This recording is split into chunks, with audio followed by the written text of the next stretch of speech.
In DC Comics, Shazam is the magical transformation of a boy named Billy Batson into a myth-powered superhero by invoking the acronym Shazam, drawing strength from six legendary figures.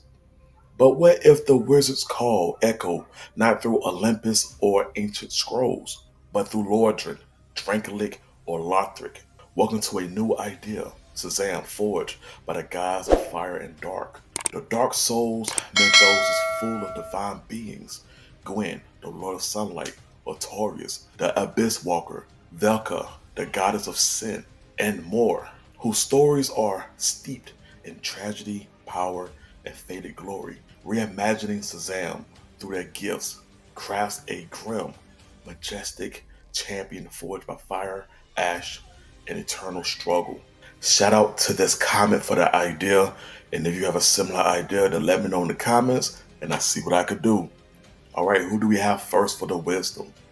Wisdom Seeth the Scaleless background. A mad albino dragon who betrayed his kin and was granted dukedom for aiding the gods. Obsessed with immortality and arcane sorcery. Why it fits? Seeth is a twisted genius, master of ancient knowledge and soul magic.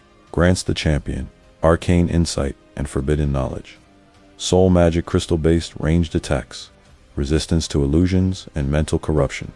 Mastery of sorcery, pursuit of forbidden knowledge. Wow. The relentless hunger for knowledge. It doesn't get any crazier, more devoted than this. Has the intelligence and the arcane sorcery that is up there. Immune to illusion and mind-based attacks. So not only are we after the knowledge and intellect, our mind is protected. There's no trickery. We are locked into what we know, what we want to know. We are focused, and there's no messing with this mental. Sees hidden truths and weaknesses in others. Wow. To take a look at a foe, at an opponent, and to see the weaknesses, yeah, that is scary. That is scary. That is powerful. That is a huge advantage in a lot of situations, if not all. To see the weaknesses, the hidden truth. To be the smartest in the room at this point. There's no hiding anything. There's no secrets. I feel like that is a huge card to play, to not fall for traps. You know what I'm saying? Lies, illusions. Perfect choice. We are solid for the first one. Let's keep stacking. We got next. Strength. Gwyn, Lord of Cinder background, the central god of the Age of Fire, sacrificed himself to keep the flame alive. Wielder of the lightning blessed greatsword. Why it fits? The fading light of a god who once stood against the dark. Grants the champion godlike strength and melee mastery. Lightning infused weaponry. Aura of divine intimidation.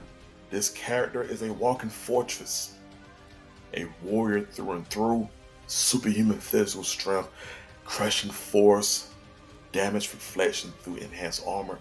So any damage you think you're about to lay on this champion, it's just going to get reflected. Rock-based shockwaves and anti-magic resilient. So we're just going to double down on the protection. This is a strong warrior. And to not only have the strength on your side, we also have two forms of protection. The anti-magic and then damage in general that is going to be reflected because of the enhanced armor. Yeah, a walking tank. This is a force of nature already. The wisdom, the intelligence is there.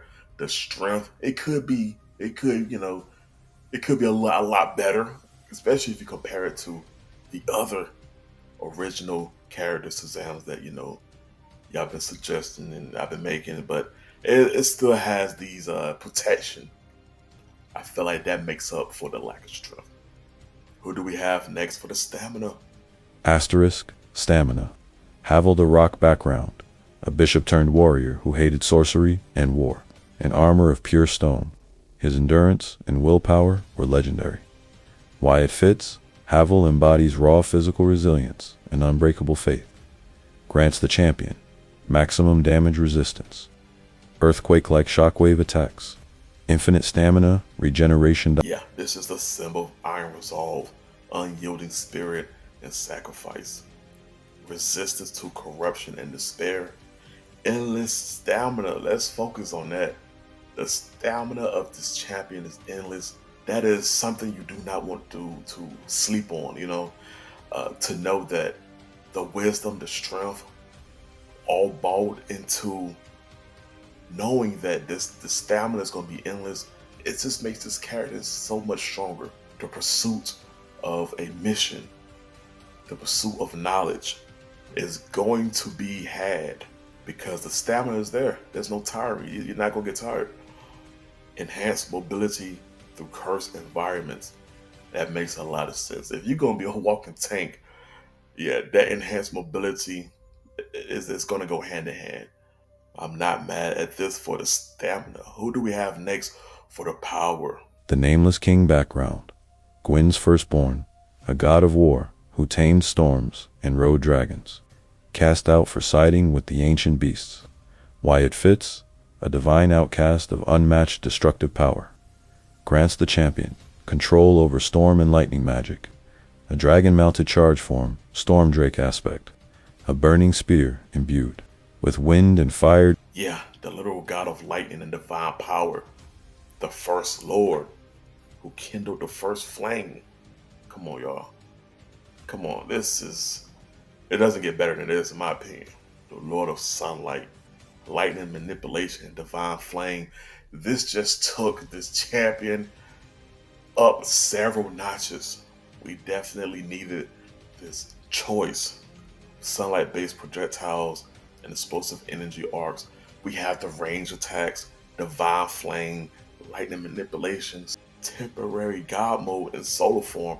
So we have a solar form. Yeah, this is scary. This is scary. Even though this form is temporary, uh, just to have it as a reassurance, because already this champion was already stacked. It was already heading towards God tier anyway, but just to know that we actually can lock it in for a few moments when we in this form. All right, let's keep going. Who do we have for courage? Nito first of the dead background. The god of death who holds power over decay, disease, and mortality. Why it fits, Naito embodies the courage to confront and command death itself. Grants the champion immunity to fear, decay, and dark magic. Summoning skeletal allies. Aura of death that weakens nearby enemies. Immunity to fear, illusions, and deception. So this is going to double down, triple down on our mind being unable to be tricked.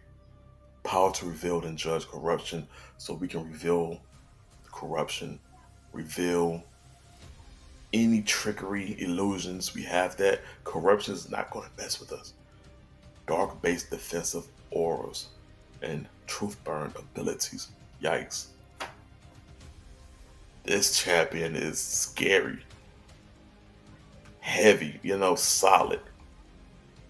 It makes sense for the courage to choose Velka. I love it. It makes sense for me. This true courage overall in a Shazam character is needed.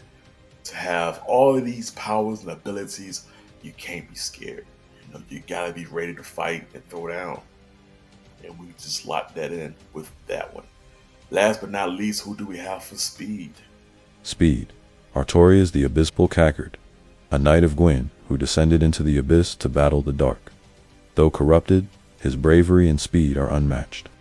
Why it fits. Artorias fought even after, breaking his arm, wielding great swords with one hand, and diving into darkness with unmatched agility. Grants the champion supernatural reflexes and evasive combat.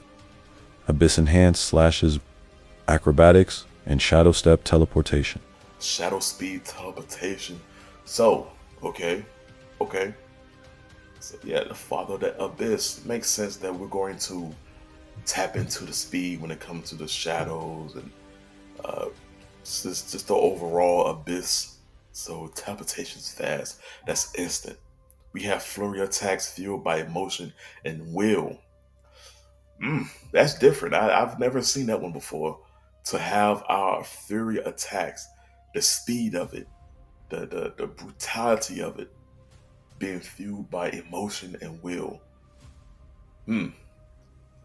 That actually could be limitless. If your willpower, oh my goodness, yeah, that just opened up a lot of doors.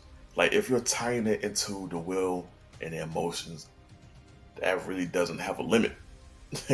So the speed, the attacks, if you're willing to knock this person head clean off, guess what? It can happen. It can happen. Ability to warp time perception for dodges and counters. Heavy. Now, the time warp perception to dodge attacks and to counter. What do you do in that situation? No matter what attacks these people are going to throw, there's a counter to it. And then you got the armor that can reflect damage. Oh my goodness. Yeah, whoever is going against this champion for the Shazam Dark Souls uh, is definitely not going to leave unharmed, if they leave at all. What do y'all think about this Dark Souls Shazam? Let me know in the comments. And y'all stay safe.